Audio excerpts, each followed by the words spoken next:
Attorney general अशतर Ausaf साहब ने हमें ज्वाइन किया है। अशतर साहब बहुत शुक्रिया हमें ज्वाइन करने के लिए। बताइएगा आप इस तैनाती को कैसे देखते हैं? अगर उनकी शख्सियत को देखा जाए तो बहुत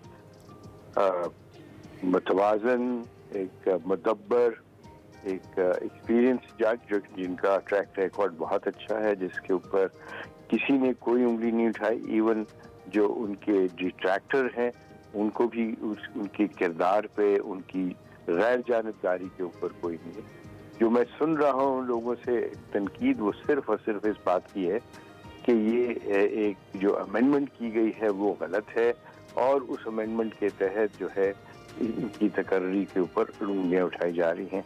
लेकिन कोई मुझे नहीं नजर आया ऐसा जिन्होंने इनके स्टैंडिंग के ऊपर, इनके काम के ऊपर, इनकी गैर जानिबदारी के ऊपर किसी किस्म की उंगली उठाई हो। मैं समझता हूँ कि इन्होंने जो काम किया एज चीफ जस्टिस KPK और जो एडमिनिस्ट्रेटिव मेजर्स लिए रिफॉर्म्स के लिए, अगर वही उसी तगोदौ से, उसी ज़ील के साथ, उसी मेहनत और काविश के साथ ये करें और फुल कोर्ट को अपने साथ लेके चलें, तो फिर मुझे यकीन है कि ये एक उम्मीद नौ है हमें, और हमें नजर आएगा कि अच्छे रिफॉर्म्स हैं, खास तौर पे इस वजह से कि उनके पास 3 बरस हैं इस काम करने की। ठीक है, ठीक है। अच्छा अशतर औसाफ साहब, सुप्रीम कोर्ट बार, सिंध और लाहौर हाई कोर्ट बार भी जस्टिस याह्या अफरीदी की नामजदगी को जिस तरह से आपने कहा खुशाइन करार दे रही है, लेकिन सीनियर वकील और PTI रहनुमा हामिद खान ये कह रहे हैं कि वो एहतजाज करेंगे और वकला तहरीक की कॉल दे रहे हैं। इसमें आपको क्या लगता है कि दीगर बार्स भी फिर तहरीक इंसाफ का साथ देंगी? देखिए, हामिद खान साहब बहुत मोहतरम है मेरे लिए, लेकिन वो मरहून मिन्नत हैं अपनी सीट के लिए बानी PTI के, और जो उनको वहां से हिदायत मिलेंगी वो उसके ऊपर अमल करेंगे। जाहिर है कि अब वो वकला की नुमाइंदगी नहीं कर रहे, वो PTI की नुमाइंदगी कर रहे हैं, और उनका जो स्टांस होगा वो PTI का स्टांस है, वो PTI के सेनेटर है। इसलिए मैं समझता हूँ कि जब हम पार्लियामेंट में किसी पार्टी को रिप्रेजेंट करते हैं तो फिर हम ये क्लेम नहीं कर सकते कि हम वकला ही को रिप्रेजेंट करते हैं। आपकी बात के अंदर, आपकी जो आपका स्टांस है उसके अंदर वो पॉलिटिकल एलिमेंट आ जाता है, प्रोफेशनल एलिमेंट कम हो जाता है।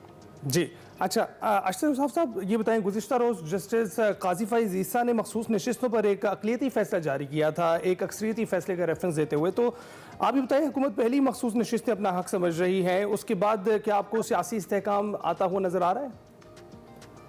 देखिए, मुझे ये तो समझ आती है कि जो नशिस्तें हैं वो PTI को नहीं मिलते, वो PTI का हक नहीं था, आईनी तौर पे भी, कानूनी तौर पे भी। और अब जबकि कानून भी आ चुका है उसके ऊपर, उसमें मजीद क्लैरिटी आ गई है।